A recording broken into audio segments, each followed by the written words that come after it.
మీనము వారికి మీన లగ్నం అనుకోండి, మీరు రాసి అనుకోండి, ఎటువంటి స్వప్నము గనక మీకు వచ్చినట్లయితే మీకు అదృష్టం పట్టినట్టు.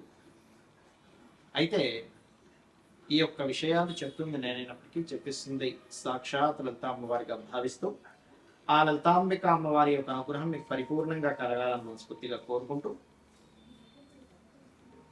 విశ్వంలో ఉన్న ప్రతి ప్రాణికి అమ్మవారు తల్లి.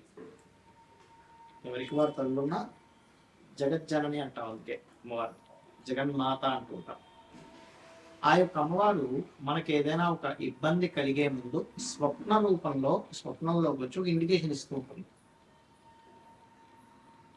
అయితే ఈ యొక్క విషయాలు ఏంటంటే ఇండికేషన్ ఇచ్చేటప్పుడు ముఖ్యంగా మీనం వారికి ముఖ్యంగా ఎల్నాడ్స్ అని ఒకటి నడుస్తుంది కాబట్టి కొంచెం ఆలస్యం అవుతుంది. కొన్ని అట్లాంటి స్వప్నాలు కూడా వస్తుంది 12వ రాశిలో ఉన్నాం. అయితే మీ మీన లగ్నం వారికి ఎటువంటి స్వప్నం వస్తే మంచిది? ప్రయాణం చేస్తున్నాం, ఆహ్లాదకరమైన ప్రయాణం చేస్తున్నాం, పూల తోట, పాలు, జలపాతాలు, ఒక చక్కటి వాహనం లేదా గోవు, ఇవన్నీ కూడా చాలా మంచిగా గుర్తుపెట్టుకోండి. అయితే ఇక్కడ ఏంటి, అది ఎలా వచ్చింది, ఇది మోస్ట్ ఇంపార్టెంట్. ఇక్కడ ఏంటంటే కన్యా మీన లగ్నం వారికి చాలా మంచిది. ఇవన్నీ తల్లిగారు వచ్చినా మంచిదే. నేను తల్లి మరియు అమ్మవారి స్వరూపాలు, అన్నం వేరే వాళ్ళకి వడ్డిస్తున్నట్టు లేదా బోళ్ళతో అన్నం రాసి వచ్చింది, ఏం కాదు, మంచిదే. కాకపోతే ఇక్కడ ఏంటంటే మీకు ఆ స్వప్నంలో అన్నం ఏమైనా దోషభూయిష్టమైందా, లేకపోతే ఆ నీరు ఏమైనా పాడైపోయిన నీరా, పాలు ఏమైనా దోషం విరిగిపోయినట్టుగా వచ్చిందా, ఇవన్నీ కూడా కండిషన్స్ అన్నమాట. ఇవన్నీ చూసుకోవాలి. ఎప్పుడు కూడా మీరు ఆ స్వప్నంలో ఆనందించారా, దుఃఖపడ్డారా, కంగారు పడ్డారా, భయపడ్డారా, లేదా చాలా ధైర్యంగా ఆ యొక్క విషయాన్ని ఎదుర్కొన్నారు. 2 మందికి వస్తుంది, 2 మంది వచ్చిందండి అంటారు. వాళ్ళు దాన్ని జయించినట్టుగా వస్తే చాలా పెద్ద విషయాల్ని వాళ్ళు అధిగమించబోతున్నారు అని అర్థం. కాబట్టి ఈ యొక్క స్వప్న శాస్త్రం సంబంధించినటువంటి విషయంలో అనేకమైనటువంటి కండిషన్స్ కూడా చెప్పడం జరిగింది. ఆ కండిషన్స్ కూడా చూసుకోండి. ఏమిటా రూల్స్, శాస్త్రంలో చెప్పినటువంటివి ఏంటి?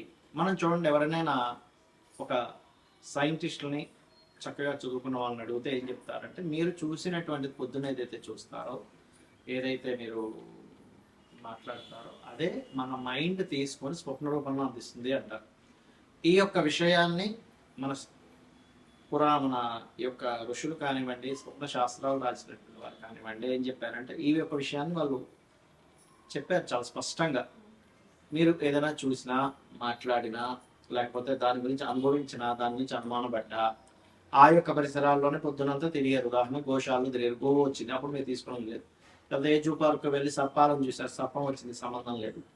అగ్నిని చూశారు, సంబంధం లేదు. అంటే ఏమిటి, మీరు ఉదయం అంతా కూడా చూసి దాని నుంచి మాట్లాడుకుని, దాని నుంచి అనుమానించి, దాని నుంచి భయపడి, రకరకాల సందర్భాల్లో మీరు పొద్దున్నంతా దాని అనుభవాలు కనుక మీరు తీసుకున్నట్లయితే అది మైండ్లోకి వెళ్ళి అది మీకు స్వప్న రూపంలో వచ్చినటువంటి దాన్ని స్వప్న శాస్త్రం అంగీకరించదు. అది జనరల్గా మీ యొక్క మైండ్ తీసుకున్నంతే. అలాగే స్వప్న శాస్త్రంలో చాలా స్పష్టంగా మీరు అర్థం చేసుకోవాల్సింది అంటే మీ స్వప్నం ఎలా వచ్చింది, అందులో మీరు భయాందోళనకు గురయ్యారా, లేకపోతే మీరు ఆ స్వప్నం వచ్చినప్పుడు ఒక రిలీఫ్ అయినట్టుగా ఫీల్ అయ్యారా? అంటే పైనుంచి కింద పడిపోతున్నారు, ఇట్స్ బ్యాడ్, కొండ మీద నుంచి, లేదా కొండ ఎక్కుతున్నారు, చాలా మంచిది. చాలా మందికి సర్పం స్వప్నంలోకి వస్తే అమ్మ అంటారు, కానీ సర్పం కాటేసినట్టు వస్తే మంచిదే, కానీ సర్పం చుట్టినట్టుగా రాకూడదు. ఈ రకంగా కండిషన్ అంటే ఒక పూర్తిగా ఒక పెద్ద ఊరు మొత్తం తగలబోతుంటే వచ్చింది అనుకోండి, మీకు అది మంచిది కాదు. అలా కాకుండా ఒకటి కాగడా ఇచ్చారు, మీ చేతికి చాలా మంచిది. ఆ రకంగా స్వప్నం యొక్క స్థితి ఏమిటో తెలుసుకోవాలి. అలాగే స్వప్నం ఏ సమయంలో వస్తే ఎంతకాలం మీకు ఫలితం ఉంటుంది, అది మంచిదైనా చెడైనా చెప్పారు శాస్త్రంలో. రాత్రి 9కో 10కో నిద్రపోయారు మీరు, ఉదాహరణకి ఇవాళ రేపు అంత ఎర్లీగా నిద్రపోయే వాళ్ళు లేరు అనుకోండి, 11, 12 అవుతున్నాయి. బట్ 9, 10 గంటలకి ఎవరైనా నిద్రపోతే 12 లోపల మీకు కనుక స్వప్నం వస్తే ఆ స్వప్నం చాలా లేట్గా ఉంటుంది, దాని యొక్క రిజల్ట్ రావడం. అంటే 1 year అవుతుంది, almost 1 year, 6 months to 1 year పడుతుంది. అలా కాకుండా మీరు అర్ధరాత్రి 12 నుంచి 3 గంటల లోపల వచ్చింది అనుకోండి, ఈజీగా ఒక 3 నుంచి 6 నెలలు పడుతుంది. అలా కాకుండా 3 నుంచి 5 గంటల మధ్యలో వచ్చింది ఉదాహరణకి, అది 1 నెల రోజుల్లో వచ్చేస్తుంది మీకు ఆ రిజల్ట్ అనేటువంటిది. అలా కాకుండా 5 నుంచి 6 లోపల తెల్లారి లోపల కనుక వస్తే మీకు అది ఒక 15 days 10 days లోపల అవ్వచ్చు. నిద్ర లేస్తూనే వచ్చింది, నెక్స్ట్ డే కూడా కావచ్చు, 1 week లో కూడా కావచ్చు. నిద్ర లేస్తున్న స్వప్నంతో నిద్ర లేస్తున్న గబుక్కని తుల్లి పడుతున్నాం, ఒక మంచి కలసు నిద్ర లేపేసామంటారు. ఇది శాస్త్రంలో చెప్పినటువంటి విధి విధానం. అయితే మనకి ఎప్పుడైనా చెడు స్వప్నం వచ్చింది ఏం చేయాలో చెప్పారు శాస్త్రంలో. చక్కగా నిద్ర లేచి మళ్ళా ఒకసారి కాలు కూర్చొని తెచ్చుకొని భగవంతుని తలుచుకొని నిద్రపోతే ఒక మంచి స్వప్నం వస్తే ఈ స్వప్నం క్యాన్సిల్ అయిపోతుంది, చెడు స్వప్నం.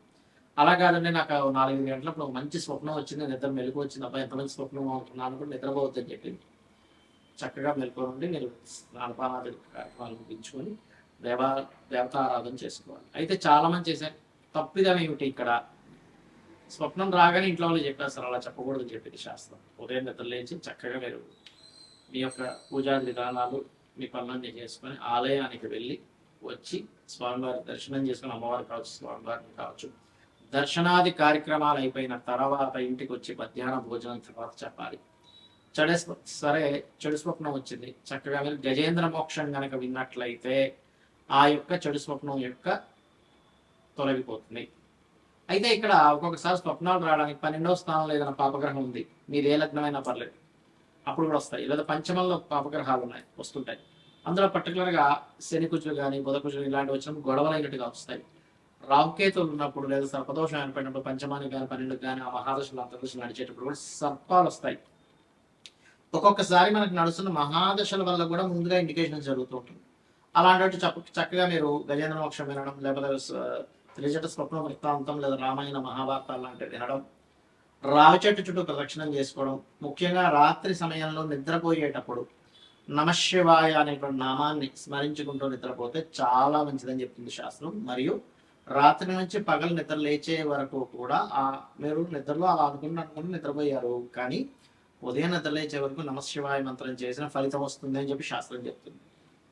కావున ఈ యొక్క స్వప్న సంబంధించినటువంటి విషయాల్లో, స్వప్నాలకు సంబంధించినటువంటి విషయాల్లో ఎప్పుడైనా మీకు ఇబ్బందికరమైన స్వప్నం వస్తే భయపడకుండా నేను చెప్పినటువంటి గజేంద్ర మోక్ష ఘట్టాన్ని ఒకసారి తలుచుకున్నా పర్లేదు మీ మొత్తం, ఎందుకంటే 1 hourలో ఉంటుంది, మీరు యూట్యూబ్లో కొడితే. అలా కాదంటే మేము తలుచుకోవాలనుకుంటే చక్కగా నిద్ర లేచి ధ్యానంలో కూర్చొని ఒక గజ సమూహం త్రికూట పర్వతం అనేటువంటి పర్వతం ఈ ప్లెయిన్లో త్రికూట పర్వతంలో జరిగింది, వెళ్తా ఉంది. కొన్ని వేల లక్షల కొన్ని భార్యలతో నీళ్ళలోకి వెళ్ళారు, జలక్రియ దాహం వేసిందని.